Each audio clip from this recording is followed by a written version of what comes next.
I go to for a lot of my voting and election information.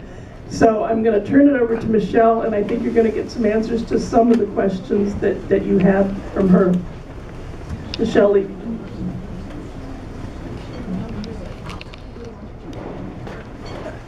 Good afternoon, everybody. I was originally going to be here with Candace Hoke, who wasn't able to come. Candace is I'm the co-chair now of elections. Candace is doing security, and I'm sure that there were a lot of questions about voter security that you might like answered that I'm not an expert as she is. I will say, however, everybody talks about the fact that we have paper ballots, but that's not what's being recounted. What's being recounted is basically the tabulation and not the ballots itself. We just had the supervisor of elections in Leon County tell us that paper's too fragile. We can't be, touching the paper. So I'm saying, what's the purpose of having paper ballots if that's not what's actually being counted? And also we have some additional concerns because the new equipment is all by one provider, and that has some concerns too. And yes, we understand that the voter polls, the information on the voter polls is public information.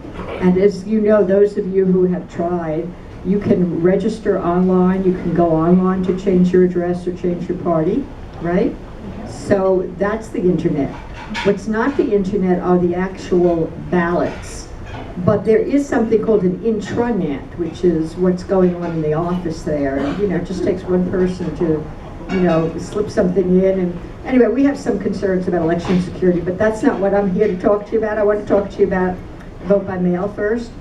The League, and I've been a member since, I don't know, a long time, has always said you can vote three ways. You can vote by mail, you can vote early, or you can vote on election day. We have some major concerns about voting by mail now.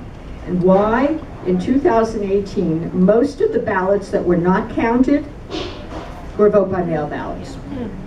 I don't know if you remember what happened at the Opelika post office. There were baskets of uncounted ballots because they never delivered them to the supervisor of elections office because the police had locked it down. Apparently that's where that crazy guy who was sending mail bombs was located. It's just one example. The other example has to do with the issue about signatures. We still have people who don't sign the back of it. Yes, it was a great idea, and the League pushed it last year, about having access to cell phones and email addresses to contact voters to say, hey, there's something wrong with your signature. And we knew that was going to come. We didn't know it was going to be on the outside of the envelope. However, and this is when he was talking about the difference between the statutes and the regs. If you go into the regs, it says, if there's an issue with the signature, you cannot open up the ballot. So if you can't open up the ballot, putting it inside is not going to be of any value. And that could be fixed. I mean, there are lots of things that can be fixed. But when it comes to vote by mail, what we're telling people is you need to track your ballot. So if you vote by mail, and we would prefer people vote early or vote on election day, but if you can't and you've always voted by mail and it's easy and you just want to vote by mail, that's fine. But track your ballot to make sure that it's counted. And you can do that. I'm from Orange County, so you go into Orange County and it's just one click to track your ballot. With Seminole County, you have to do 2 clicks. You have to go to, elections, and then it's a place where you can track your ballot. You need to put in some basic information, your name, your date of birth, and your house or number. And then it will tell you, ballot's been received. And then when they start counting it, which I think was 10 days before the election, it'll say ballot counted. If it says cure letter sent, you know that there's a problem. So what we're doing is we're advising people now, if you vote by mail, you have to make sure that vote counts. And the only way to do it is to track your ballot. And if you have problems, with the internet or you don't feel comfortable getting on there, call up the supervisor of elections and they will tell you, yes, your ballot's been received, yes, it's no problem with the signature. So we think that's really important. In terms of what's going on legislatively, it's just a disaster up there. Every day it gets like worse and worse and worse. So we have, I don't know, if there's something called a train bill, And the train bill is when they start sticking everything on that ballot. So that was 7066 last year, which was the train bill, and where they put in all this, there was some good stuff, but there was a lot of bad stuff. So now we have an elections bill that's going through that has some really bad stuff. First of all, it's an attempt to do away with citizen initiatives. And those of you who've been league members for a long time know, we got redistricting. Well, after we went to court, we got redistricting, but we got redistricting because of amendments 4 and 5. We got amendment 1. And we're still, of course, fighting for all that money, which was, for land and water through a citizen initiative, right? And then the last time around, we got restoration of rights, which we are now in court on, by the way. And I did want to mention, those of you who have got this, there's the form that's in there, the registration form that has 3 questions about your felon rights. That is incorrect. That is not what should be used. We're using the old ones, and the judge told everybody you need to use the old ones. If you go online, apparently it still is, but if you go to most supervisors of elections office, you should be able to get the old registration form, not this one. And So, the old one only has one? it has 1 question. It just has 1 question. There's something about these 3 questions that we just considered intimidating. All right, let me tell you something else that is besides, well, the fact that they're going to make it really difficult to get a citizen initiative. The way it is now, and it's difficult enough already, and they passed legislation last year, which basically told people who are sponsoring these citizen initiatives that they couldn't pay by the signature. They had to find another way to pay, which means it's very difficult to have all these people, it's expensive. And what that means is that the citizen initiatives that actually have collected enough signatures, the reason is they have deep pockets. So you're going to have on the ballot the $15 an hour minimum wage. Well, actually it goes up to $15 an hour gradually, but that's going to be on there. Why? Because John Morgan has funded it, right? So there's going to be the open primary ballot has collected enough signatures. Why? There's a gentleman by the name of Mike Fernandez who lives in Miami and has a lot of money and was a big supporter of Jeb Bush and doesn't like our president, and found out when he left the Republican Party he couldn't vote in a primary, so he has funded this. So what I'm saying is it's going to take people with deep pockets to make it more and more difficult.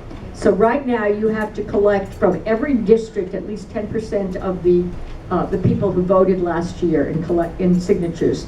They're increasing that to 50%. And right now, the signature's good for 2 years. They're going to decrease that and make it only good for 1 year. So, it's just going to be like impossible to get that passed. I just wanted to let you know that. Something else they put in this election thing has to do with poll watchers. Poll watchers used to have to be registered voters in the county in which they're watching the polls. So now you could be a registered voter anywhere in the state. And we have some major concerns because we know for a fact that the Republican Party is training all these lawyers to be poll watchers. And basically what the poll watcher can do is they can challenge any voter. And they can say, basically to a voter, I don't think you're a citizen. You don't look like a citizen to me. Or I think you were in jail and didn't pay all your money. Those are frivolous charges, and they can be actually, and I don't know if they realize that there is a way to actually charge people for these frivolous charges. But if that happens, the clerk would need to do a provisional ballot. So that's an issue that we're real concerned about, is the poll watching incident. Let me see if there's anything else I want to talk to you about in terms of bills or anything else that's coming down. Oh, I did want to let you know, in terms of the amendments that are going to be on the ballot, definitely. There is an amendment that it doesn't make a lot of sense, but it's going to state, it states that every citizen over the age of 18 is eligible to vote, right? That's what it states now. So they're going to change it to only a citizen over the age of 18 can vote. Does that make sense? No, because it's both in the federal constitution and the state constitution that you have to be a citizen. but that's going to be on the ballot. There's going to be possibly recreational marijuana, we're not sure. There's going to be, this is one that really upsets me, because this one states that there is a requirement that if voters approve an amendment by citizen initiative, they have to vote again on the second round in order to make it effective, because they don't trust the first time. So you do it the first time, you have to wait till the next election, and you have to do it again. Because we all know how stupid voters are. The first time, they probably didn't understand what they were doing. We're giving you a second chance so you can change your mind. So that's one of the citizen initiatives that will be there. And then we just don't know what else is going to be out there. As I said, there's still some other things that may actually make it. What's upsetting to me is that the bill that's going through now is the one that doesn't require the voters to decide about the citizen initiative. And I don't know how they can do that, but I have been told that they can do it with simple legislation. So we're really concerned about that. So that bill is 1372. It's by Senator Brandes, and that's the one that's going to have lots of things. It's also going to impact home rule. There's a part of the bill which states that taxes, communities can no longer do it, a county can't do an initiative for a tax. So for example, in Orange County, the mayor of Orange County is going to put something on the ballot which will be a penny tax, which will ensure dedicated funding for our Lynx buses, which we really need in Orange County. They won't be able to do it. Local communities cannot do tax increases anymore. Yeah. So crazy stuff like that. Yes. I have a question. Are these initiatives things that we get to vote on, or are these laws they're passing prior to the vote? Okay, this bill here, this 1372, and I've had discussions with our lobbyist about it. It's supposed to be effective upon passage, upon when the governor signs it. It doesn't have to go on the ballot, which I don't understand at all how they can change the citizen initiative without getting citizen input. Exactly. Right? So, you know, another lawsuit. That's basically what we've been doing is litigation. That's what we're in the process of doing now with Amendment 4. And, you know, that's just where we are. Yes. I have a question regarding Amendment 4. It's that the 7066 was overturned by a federal appeals court, correct? This is correct. What happened was we had a judge who made a decision. It went to the appellate court. The appellate court unanimously agreed that this is, you can't make a person's ballot depend upon money, basically on their ability to pay, because then it's a poll tax. But if he wants, the governor wants it to go before the entire appellate court. Right. This was 3 judges. Then once it goes through that entire appellate court, let's say the appellate court agrees, then they're going to bring it to the Supreme Court. And in the meantime, these people are left in limbo.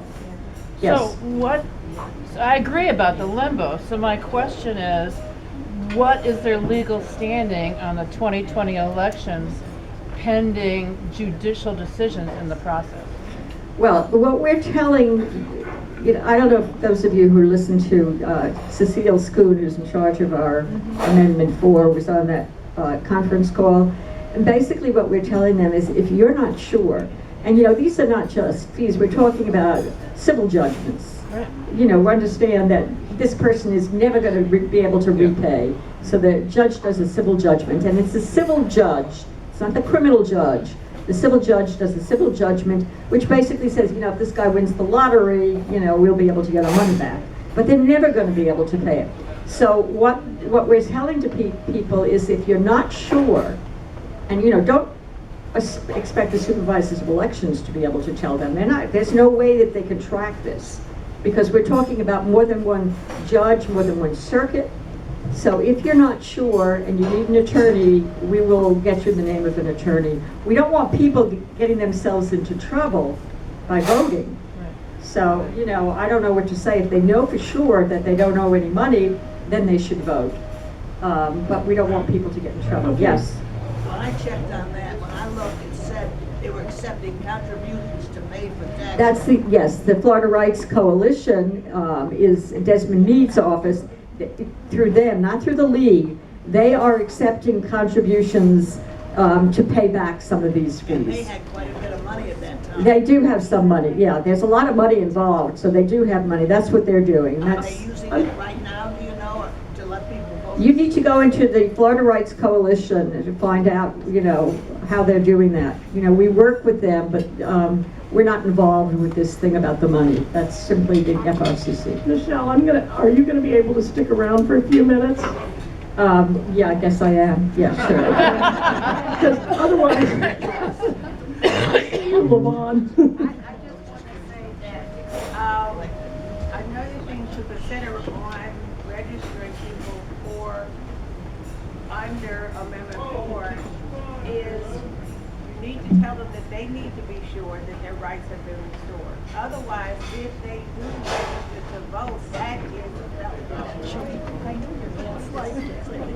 How do they know their rights have been restored? They have to check. They have to check if their As rights though have they're been one restored. step, as though they're one So if you're out there registering people, you just cannot say, yeah, you can register to vote. They have to check and be sure that their rights have been restored. Okay, all right. I have a couple of announcements. First of all,